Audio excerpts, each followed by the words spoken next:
Here are some of the features of the Arts Education Data Project Overview dashboard. While a page called Overview sounds like the information is very general, there's a lot of specific information on this dashboard. Under the heading Enrollment by Arts Discipline, you can see a big number that shows the percent enrollment for each arts discipline. In the scatter plot underneath, each of the dots represents the percent enrollment in each unique course offered by that arts discipline.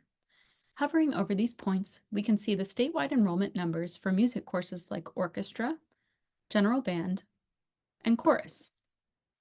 And of course, you can use the filter dropdown at the top of the page to narrow down the data to your school district.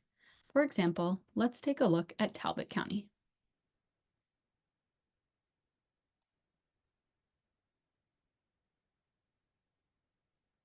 Explore enrollment in all the different kinds of music courses.